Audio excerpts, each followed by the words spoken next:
Good evening. Welcome to the Lafayette City Council meeting for December 2nd, 2014.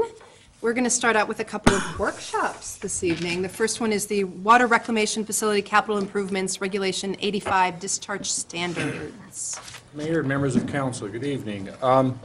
We are here to discuss a new regulation coming from the federal EPA and the Colorado Department of Health that will have a significant impact to the Water Reclamation Fund, the facility, and to the ratepayers.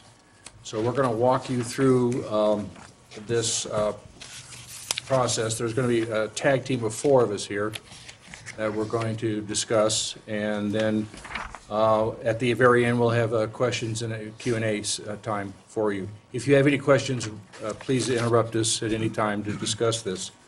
So I'll start off here by introducing Mick. Mick is the superintendent at the Water Reclamation Facility, and he's going to walk through the new regulation and what the impacts are to his plant.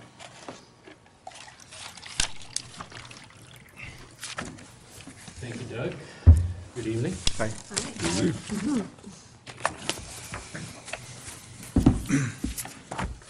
I'll just do a quick background of federal regulation. The first regulation governing water pollution was in 1948, Federal Water Pollution Control Act. That was amended. You have to stay on the microphone. Okay, I'm sorry. That was amended pretty substantially in 1972 and became what we now call the Clean Water Act. Colorado is a delegated state, which means that EPA has delegated authority to enforce provisions of the Clean Water Act with specific state regulations. Most of the spending that we're here to talk about is necessary to comply with new nutrient limits, $10.3 million.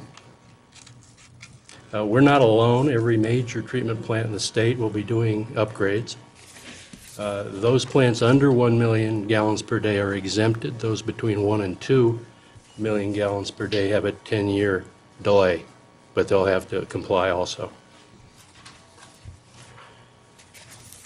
State authority is delegated to the CDPHE, Department of Health. Within that body is the Water Quality Control Commission. They're appointed by the governor. They're the ones who pass regulations. Staff support is provided to that body by the Water Quality Control Division. Just a quick word about watersheds. We are in what is called the Boulder Creek Subbasin. That is this right here. Lafayette is located on the east portion toward the sort of the far east side. That's Coal Creek, Rock Creek also.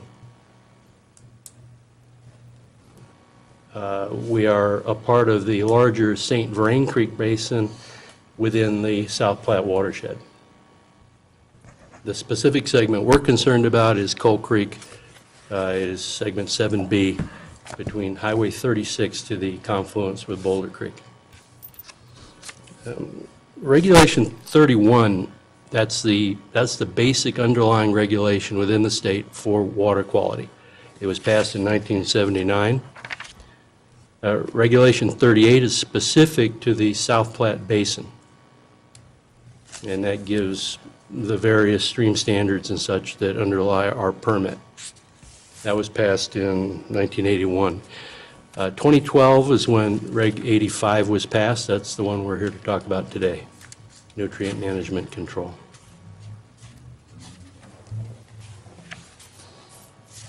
Nutrients are what you put on your grass to make the grass grow. It also makes algae grow.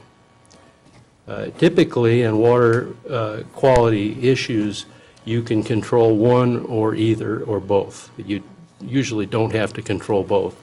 Typically, phosphorus is the one that's controlled. It's easier because our atmosphere has 90 or 79% nitrogen in it.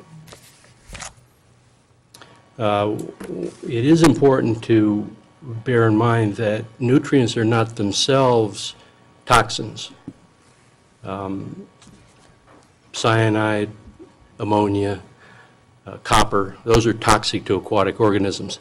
Nutrients are not. However, nutrients may encourage algae growth, and the algae growth, if it's excessive, can be an impairment. Decomposing dead algae consumes DO. Algae, when it's alive, removes CO2, which raises pH. Obviously, both of those conditions are harmful. In this area, Bar Lake, Milton Reservoir are kind of the poster child in northern Colorado. They've got pHs as high as 9.8. And can you put that Another in way- perspective for us? excuse me. The 9.8, can you put that in perspective?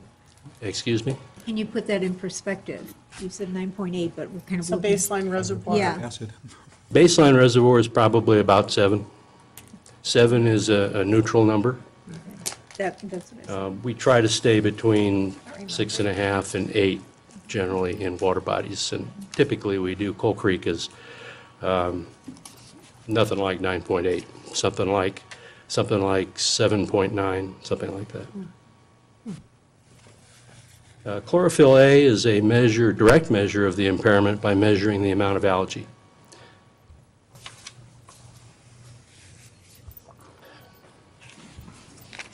Reg 85, passed in 2012, will enter our permit in 2016. Now, that's not a hard and fast number. State has been known to be late on occasion in approving permits because of a lack of staff.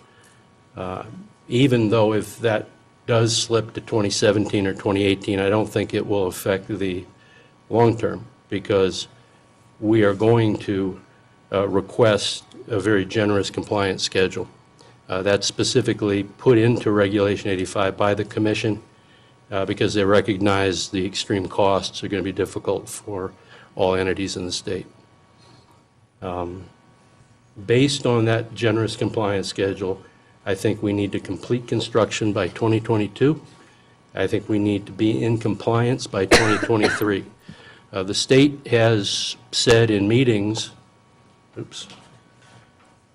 that their drop-dead year for getting everybody in the state in compliance is 2025. Regulation 85 was opposed by the Colorado Nutrient Coalition. We were a part of that coalition. We were a member. Most of the municipalities in the state were opposing this regulation for the reasons that are listed up there. It's an unfunded mandate at a time the economy was struggling. Very high capital and operating costs. I think I mentioned 1.5 billion statewide is the conservative estimate. Some estimates went above 2 billion. These plants cost more to run as well. There are unsubstantiated benefits. A water body like Coal Creek does not exhibit the impairments that you would see in Bar Lake, for example, uncontrolled algae. And the reason for that is that we've got a sandy bottom. There's nowhere for the algae to attach. And that's true all across the state, really, in the eastern plains type streams are typically that type of stream. And the need to control both nitrogen and phosphorus was not supported by the science. I've got 2 slides here on the Nutrient Coalition testimony. We had a very impressive lineup of experts that testified. The Nutrient Coalition did support site-specific nutrient limits. We're all professionals in the water field and want to protect water quality. But we want to make a balance between protection and the cost. We wanted to determine if there was a limiting nutrient, if it was phosphorus or nitrogen, to concentrate on that one rather than both. And we wanted to do those things where impairments could be shown. The coalition did not believe that the state demonstrated impairments across the state. It is the impairment that is the undesirable outcome, not necessarily the concentration of nutrients. Some complications. When you're looking at nutrient impairment, not all water bodies suffer from excessive algae blooms, even when nutrients are present in high concentrations.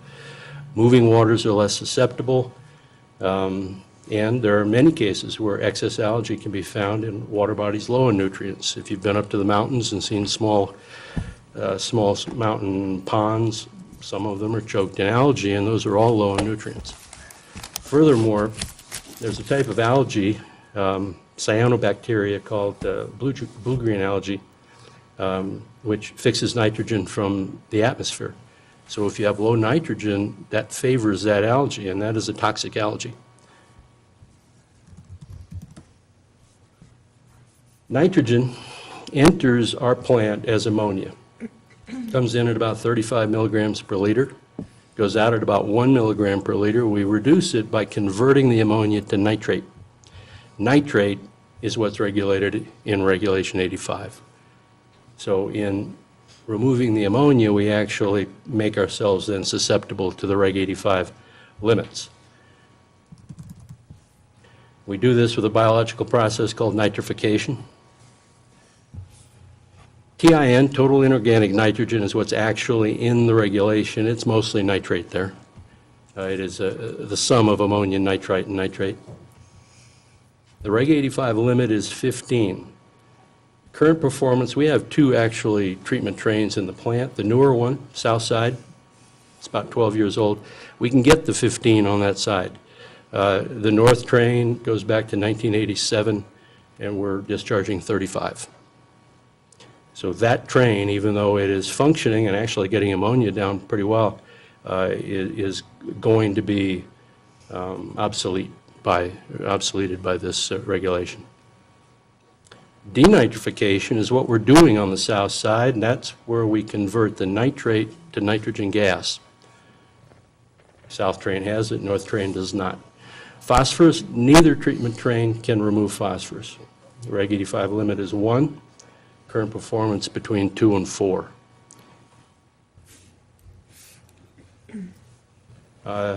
There is uncertainty ahead. Regulation 31 that was passed back in 1979 does contain numeric limits for nitrogen and phosphorus that only apply above wastewater plants. They're headwaters types limits. These limits are extremely low, 2.01 for total nitrogen, 0.17 for total phosphorus. I would add that the total nitrogen is distinct from total inorganic nitrogen, because you include the organic fraction that could double the nitrogen, and it's really not treatable. There's no treatment process I know of that can remove organic nitrogen. That's kind of up to the commission, where they determine that a Reg 85 is not sufficient. They are free to begin the process of applying the Reg 31 limits. Those numbers, to comply with that, for us, we have an estimate from the engineer at $15 million. I think that's conservative, because what we would have to do is add tankage. There's not room on the site for the tankage, so we'd have to acquire more land. It is my opinion that Reg 85 or Reg 31 limits will be applied, but on a limited basis, probably at selected water bodies, probably not across the entire state. Some professionals in the field believe that we're looking at 10 years to get to Reg 31. I do not believe we will have Reg 31 on Coal Creek. I could be wrong. The state's fooled me before, but it is likely that lawsuits by environmental groups will force the commission's hand. The costs are up into well over 5 to 10 billion statewide. Unlikely that that would be an easy thing to do politically. So, and we have now Brad Dellum. Good job. Yeah, it was great. Good job. My name's Brad. Excuse me. My role in this process is to manage the projects, the construction projects, where we go about and get the treatment that we need to achieve our effluent limits. To determine the effects of the regulations, what we had to do is put it within the model of the projects that we were already planning on doing to see the net difference of where we're going to go. So what we have here is a list of the projects that we need is a part of the regulation and then the ones that we were going to do anyway. The 4 projects, let me go to my next slide. Over in the blue area is the expansion of the wastewater treatment plant. When we built the area in the gray, we had to move Coal Creek to do it, and we moved it in such a way where we would have room to build the area in blue. And that's because that's the more efficient in nitrogen removal. So we'd already been planning for this, knowing that greater effluent standards were forthcoming. The next project that we have, yeah, Where's north and south on this? north, there's our north arrow in the top corner. Okay, There's north. So Okay. there's south, and Coal Creek comes down over there. thank you. Sorry. There's where the trail is.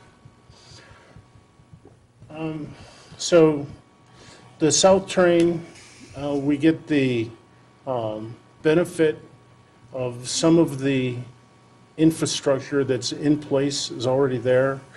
The blower building's there, so we have air already going, we have pumps already in place, and so all we're doing is the piping and the concrete structures itself. The next project that we need is a secondary digester. Right now, we have a single primary digester, and the calculations for the digester show that it's already overloaded. But we're still meeting standards, so we have wrestled with the idea of, do we really spend the money to put in a new redundant system when you're meeting standards, even though we're past our theoretical capacity?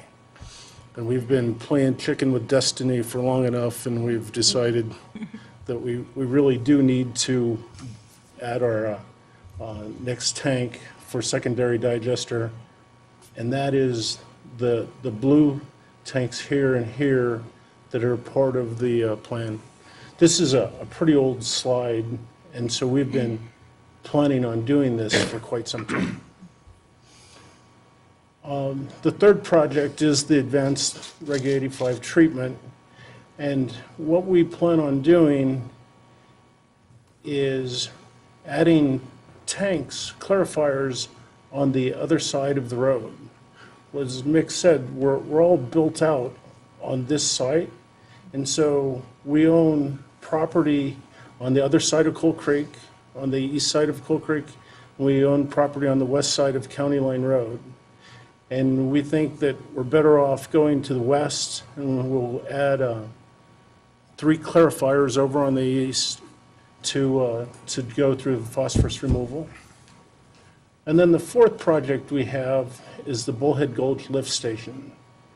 When I started in 1995, the Bullhead Gulch Lift Station was installed to be a temporary facility, because we were going to have a regional treatment plant on Highway 52 and Coal Creek that was going to be incorporated with the town of Erie. And there was nothing more permanent than a temporary solution. And so that lift station has been going on, and we have acknowledged the need to replace it. And so in the next 2 or 3 years, we intend to replace that lift station. And so that's where we're at. Here's a schedule where we're going out, our 25 years.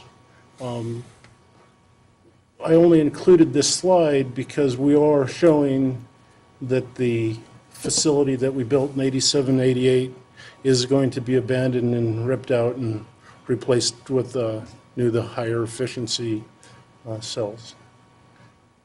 And now we go to Doug. So after these financial impacts, how does that translate into rates? We have a financial model called a pro forma financial model that Wade and I work on, and there's assumptions on new housing, operating cost, interest rates, a whole spectrum of assumptions that you can plug in. And we plugged in the numbers that Brad had in there for all the different time frames. And then I played around with two different models, one that looked at a cash basis and one looked at doing some type of bonding. And we went through many, many iterations to see what was the best way, the least rate impact of the citizens. The problem we had to deal with is that in comparison to the water fund, the water reclamation or wastewater fund only has about $2 million in its current fund balance. We've never built up a large balance because the projects that have come along have been fairly spaced out. We could plan for them, and there was no need to have a large cash balance, unlike the water fund, where we have to have a large balance because of the firming projects. So went through a process, and the key parameter is Wade and I looked at the fund balance, and the fund balance could not go down below about $1.5 million. That was the ceiling, because for bond reserves and operating reserves, we had to keep it at that level. We couldn't go below that. So I keep plugging in rate increases and did many, many runs. Wade and I wore out the stairs going back and forth to each other. So right now, the best look on a cash basis is on the left, and then you have to do a bond, and Wade will talk about the bond. So those are the rate impacts that we're looking at for if we do a bond here. It'll be a $4 or $5 million bond, and Wade will talk about that in a couple of years. You see the compound rates, and it's not a pretty picture. And we're going to have to do a lot of explanation of citizens. I will actually refer them to this presentation, since this is archived, so they can see this, that we've not lost, staff's not lost its marbles. It's just an unfunded federal mandate, and we're the messengers, so to speak, here. Something that I do every year is I compare wastewater bills with cities near us and in the northern metropolitan area. And currently, right now, this is how we rate. As council knows, your wastewater rates are based on the average monthly water consumption of December, January, and February. We average those 3 months, and then your wastewater bill is based on that. And usually it's about, in rough terms, it's about 2,000 gallons a person, or 1,500 to 2,000 gallons per person during the winter months. So for 2,000, 3,000, and 4,000, that's how our current rates rank against the other cities. Some of these other cities have already started to do rate increases. Some of the other ones will be doing rate increases as we are doing them. And this is for 5, 6, and 7,000 gallons, which are for larger families. So we're even on the low end in 2014. So we're not as high as Erie, but over the next 3 years, basically our rates are going to double if the council chooses to go with the bonding method. So it's significant, but relatively speaking, everybody else is going to be climbing up the same ladder as we are. Right. So in my 40-plus years of my career, this is the most severe rate impact I've ever seen on any utility that I've ever worked with. We're still going to be competitive, as I showed you in the comparisons. The first year, if you do a 30% wastewater or sewer rate increase, it represents about a 10% increase on the total bill because of the components that make up your Lafayette utility bill, your water, wastewater, trash recycling, your stormwater fees and stuff. And as I said, other cities are going to be going through this same process. So have Wade talk to you about bonding. Thank you. Council. Yeah, like Doug said, we have this pro forma that we have run through numerous different iterations of that. The couple of the items that we have to keep in mind when we're looking at these rate increases is, like Doug said, we have to have a minimum fund balance. It's required by our current debt, and in order to maintain that, we have to have rate increases anyway, just to maintain these levels. Some of the rate increases that we're looking at, they're necessary, number one, for the current debt, but also we have to prove that our rates will pay for future debt. In order to get money, you have to prove that you have money. So, the rate, like Doug said, the rate increases are necessary. What we're looking at is some additional debt, possibly to fund a couple of the earlier projects that will be coming on in 2016, 2017. And then that would allow us to maintain the fund balance that's necessary, but also to lower the impact of the fees on the citizens. Part of the continued increase in rates, like Doug had mentioned, is we'll probably have to issue debt. We could issue debt. I'm not saying that that's the best way to go, but we could issue debt, and it would be between about $4.25 to $5 million worth of debt, principal only, to be paid back over either 10 or 20 years. In order to do that, these rate increases really do need to be done. The other option would be to try and finance it based on revenue that we can not spend. Save enough money to just fund the projects internally without having to go out for additional debt. Our current debt service doesn't mature until 2021, so there will be some overlap where we're making debt payments on two separate debt issuances. Generally, that's not much of a problem to do that type of thing. Our interest rates will be higher if we have old debt incur new. But if we can put it off for a couple years, 26, we just get that closer to the maturity of our original debt from 2001. The other piece of this is if we do debt sooner, it could be a smaller amount versus trying to finance the $10 million plus expenses in the future. If we do smaller debt earlier, we don't need the large debt later. And then the last piece that I kind of want to speak to is the idea that these rates need to be increased. We've talked. Mick was talking towards the uncertainty of the Reg 31 and where that's going to go. These rates would help us build the fund balance, similar to what we've done in the water fund in the past, to have some fund balance there to help us for these uncertainties in the future. Those unknowns make us want to increase this fund balance much more substantially than what it has been in the past. So now what we want to do is we want to answer any questions you're going to have, and all four of us are available to help clarify anything that's unclear. We plan to come back to you with proposed rate increases on January 20th, with the idea that we would get your approval on those, get your feedback on those, and then implement them at a time later next year.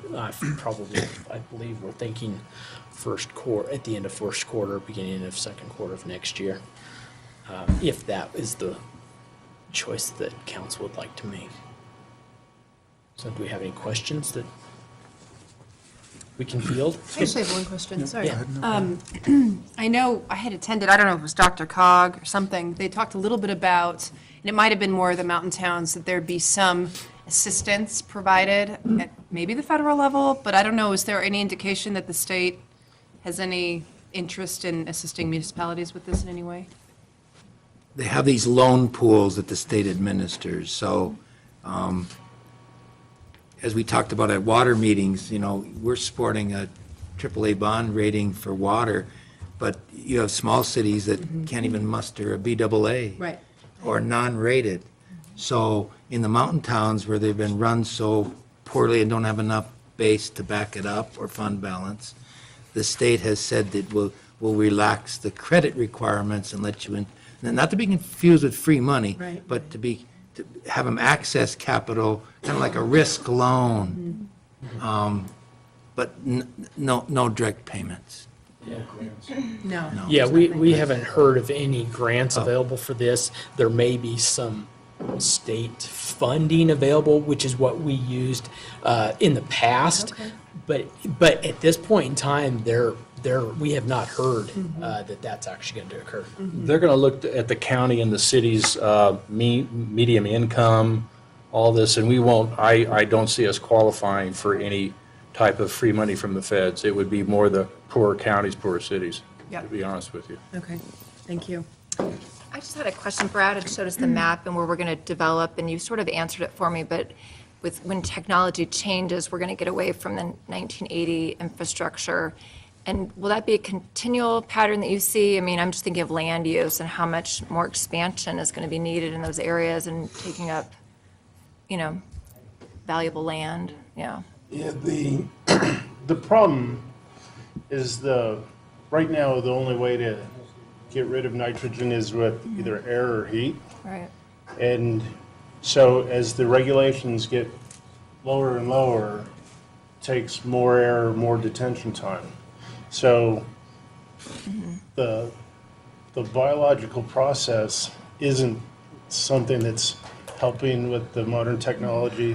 The modern technology is coming with like better blowers. We just bought a blower that has magnets around the coupling, and so the blower it floats on air as it goes, and so it takes less power to run the blower. It takes less heat, because there's no friction there, and so we are getting lots of cool things, high tech, modern technology, but it isn't affecting the amount of space or tankage that you could use.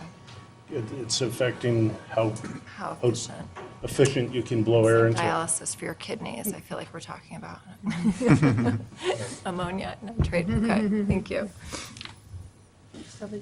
Right, so my question was really probably related timelines. In essence, when does the bulk of the engineering work need to happen in order to meet Right comply now, with the new right, regulation? right now, is Mickey. Oh. The problem is the state, because they are understaffed, they take about 2 years to review a permit application. And you have to do a certain amount of engineering to prepare your permit application.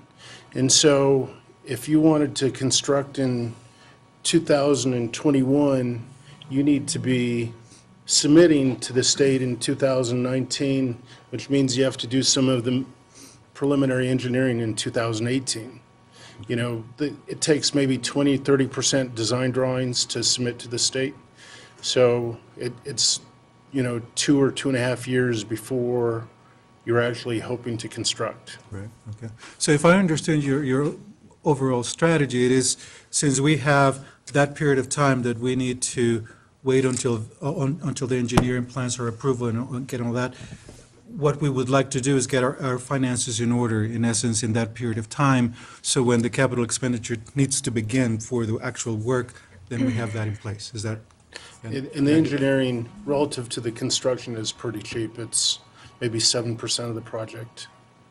And so the other big thing, we built an expansion in 2001, 2002 on 20-year bonds, and those bonds are being paid off in 2021. And so we're trying to push our construction costs out past when the bonds that we are currently paying off are expired. Thank you. Any other questions from council? Oh, sorry. So this might be, and I'm sure it's Doug or Wade or some combination of the two of you. I get the messaging, this has to be done. It's out of our hands whether we do it or not. And it's big, scary stuff. And I just want to maybe hear it again, the whole water rate is going to double in a certain amount of time, or just the wastewater rate? This is the wastewater treatment Right. facility. I'm going the wrong way. Yeah, you were at the right page there. Yeah. Just the water reclamation Right. rate. Yeah. It's not gonna change. But we are going to be seeing some additional requests from staff for increased water rates. Am I correct? We have to maintain that fund and keep, I'll defer to the city manager. We had a small council, but that was the briefing and executive session that I'm made to you and Gustavo with, is that the daunting line, we have 3 different options on water, and we're looking at those. We discussed that in executive session. And we hope that the least expensive one comes to fruition, but if we're unlucky, the expensive one is really expensive. And that's what we shared with the city council, and that's the purpose of that special meeting I asked for. Right.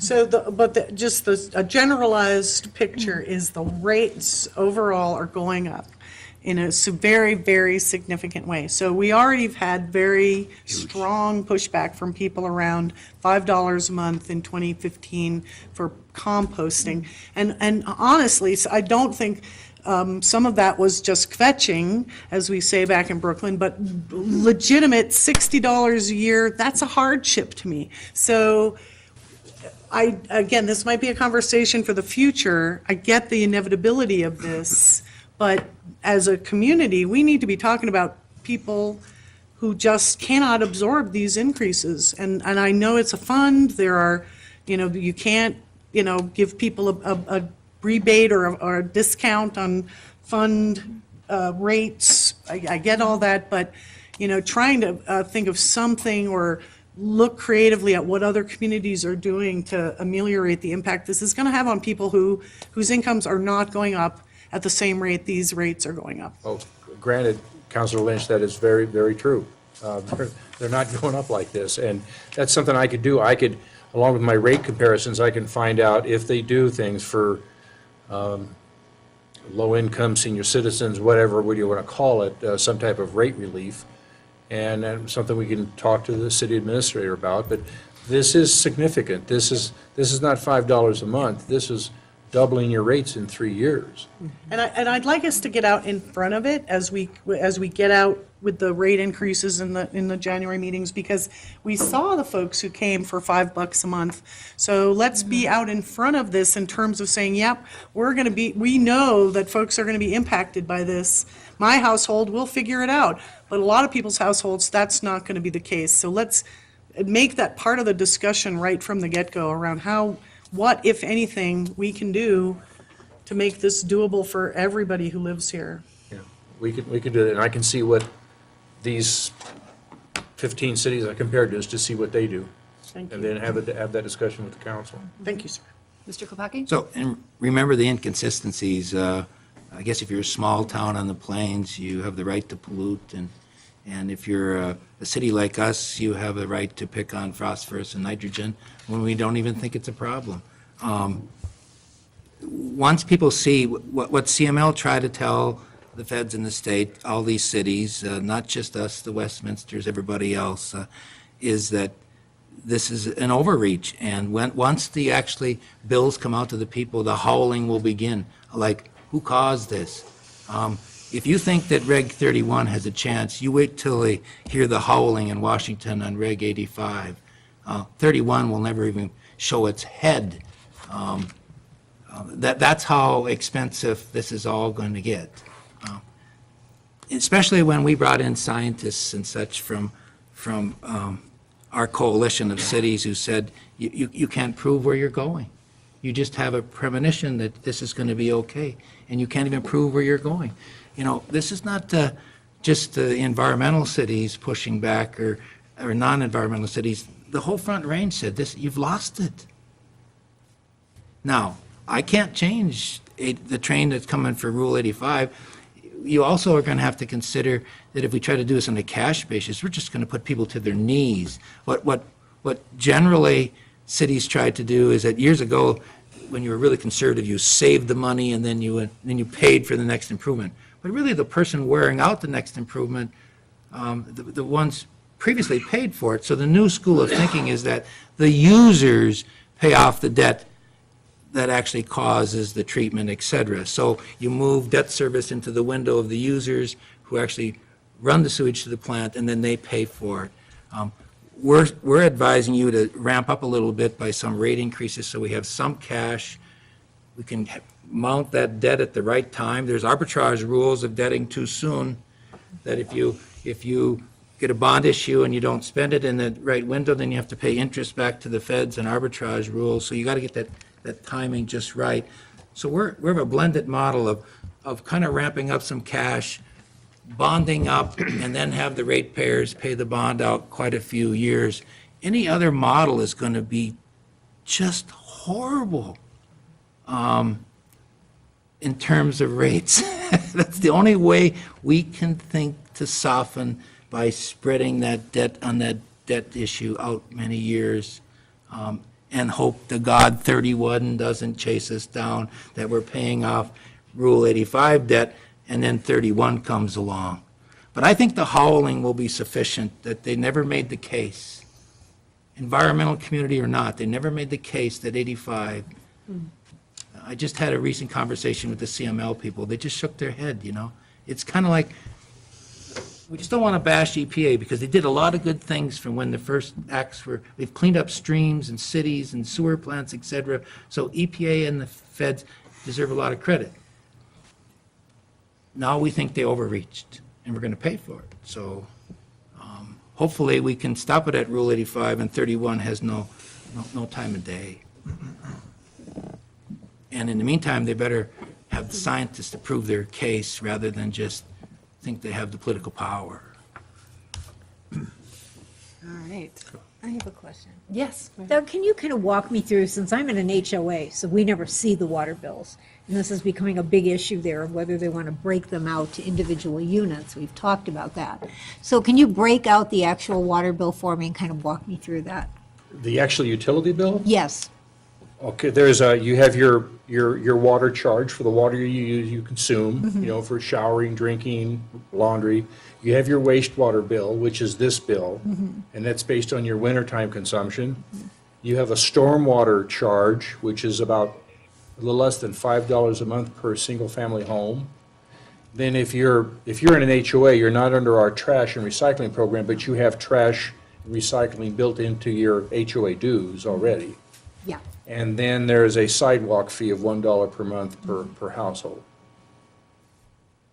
And those are the components that make up the Lafayette utility bill.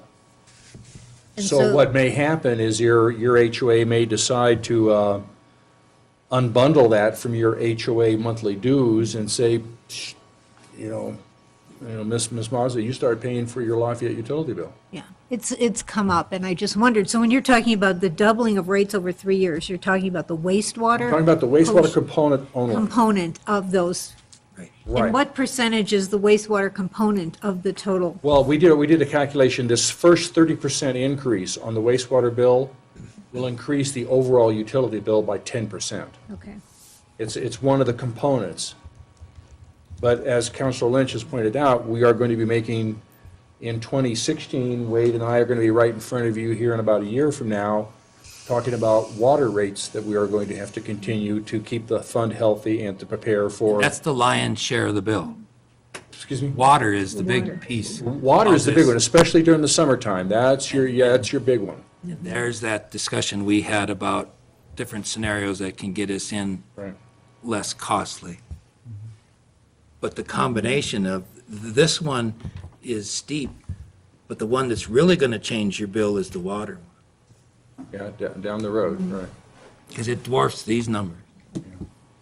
And that's why with the water fund, we've been trying to build out that reserves to help try and minimize that impact by keeping those rates going along a little bit more than inflation so that we can keep that reserve strong. The wastewater fund, we've never had to do that because it's just been based on growth and based on common sense treatments, practices that we have to do. This one threw that common sense out the window, and now this is what we're facing because we don't have a large reserve to fall back on. Okay, thank you. Question? Mr. Dowling? On that chart where you showed the rates of 15 or 20 cities in the neighborhood, Yeah, the one that was on top, I won't mention it, but their rate was about triple ours. So we're down near the bottom, about 2 or 3 below us. And I'm wondering, how could it be that high? I mean, are they doing something that we don't do? the one on the top there? Yeah, is that Well- building? Is that a lot of building? That is, part of it is a lot of building, part of it is they didn't have a plant. They had a very, very small plant in town, and so they had to build this, a new facility up on Highway 52 in Coal Creek. And it's just a reflection of a smaller town or a smaller population base. Town, it's rapidly. Well, it's rapidly growing, granted. That's all debt service. Yeah, that's mainly all debt services, right. The good news is, if you look at this, we predict that when everybody gets done with Rule 85, when everybody gets done with firming water, we're still going to be bringing up the bottom. Yeah, that's what I want, that was my next question. And that's Can we something I stay can do on- for council. I usually wait until February when the new rates are published on their websites, and I can do this comparison every February. I got a spreadsheet, all I do is plug in numbers and it cranks it out. It's real easy to do. So I can keep abreast of how we're going in comparison to other cities each year as we go along. That's real easy to do. Find out what they're doing to try and help out people that financially are having a difficult time pay this. And I think more and more cities will probably have to address that issue. And then this PowerPoint's going to be on the website, so when people. Yeah, thanks to the video streaming, now this is archived, and when people call and ask, what the heck was I thinking, I'll refer them to this presentation and have them see what we were the messengers here. Don't shoot the messengers. Call your congressman up, talk to him or her, and ask them, what the heck were they thinking here? That's just an editorial statement of Doug Short, not the position of the city of Lafayette whatsoever. This isn't a dictatorial decision administration. from you personally. Just one other observation about loved you that, now. if you could put that back up. I think. Yeah, well, this thing is not cooperating, Counselor. Okay. Okay. It seems that the rates per gallon are decreasing as the number of gallons increase. Because, just the way our rate structure, Which encourages more usage. I have actually an increasing block rate on the charges, on the volume charge, but the fixed cost is so high, our monthly service charge is so high because the wastewater plant, I have the same, Mick has the same flow going to his plant during the summer as he has during the winter. It doesn't fluctuate because it's all your indoor use of the water goes to Mick's plant to be treated. So that doesn't change much during the year. Maybe you take a few more showers in the summer, but not that much. So that's why we have a high service charge, but when you plot it out, it looks like I have a declining block rate, but I really don't. Because I have a high monthly service charge the way it's set up. And most cities set up, for example, Louisville, they don't even have any, they don't care about the water. It's a flat fee, regardless of how much water you use during the winter. That's the way they've done theirs. We've got to fix this thing that it doesn't do this. So 2069. each city is a little bit different on how they calculate the rates, but that's the ways ours pan out right now. But I think you'll see us all kind of chugging along, and these numbers will raise over the next 5 to 8 years. And what we're hopeful is that those 3 years of that increase, keeping my fingers crossed, as Wade referred to, we will now build up our fund balance significantly where we won't have this problem in the future. And assuming that Reg 31 doesn't see the light of day, then, we can look at doing something later on as far as rate relief in about 10 years, once we get through all this stuff and get it all built. And that's something we can look at, but that's a ways away. I have a couple of questions. You referred to Reg 85, but I'm assuming that's nationwide, or is it just Colorado? No, it's Mick would have to get up and talk a little bit more. It's coming down the pike to each state. Gary has some information, Montana said, heck with you, then EPA turned around and fined the bejesus out of them. Just leveled. Leveled them, and And I think Mick and I were talking, I think Florida decided to oppose them legally and then try to write their own regulations, end up writing exactly what the state was, Yeah. the feds were proposing, so zero-sum game there. Yeah. So it's rolling out across the It's rolling, I don't know what the time period is and stuff, but it's slowly coming down the pike. I don't know why, where Colorado's in the mix. Yeah, if you could, Mick was our representative to this nutrition coalition. He went to all the meetings and represented us, so he knows a little bit more. Colorado is nearly unique in this. Florida, Montana, a couple of other states have fairly, in fact, very restrictive limits. So Florida, I frankly don't see how they're going to accomplish the numbers that they've come up with. They are extraordinarily low. They're lower than our Reg 31 numbers across the whole state. Montana, or something like our Reg 31 numbers. There are very few other states that regulate nitrogen at all. Most stick to phosphorus. Some don't regulate either.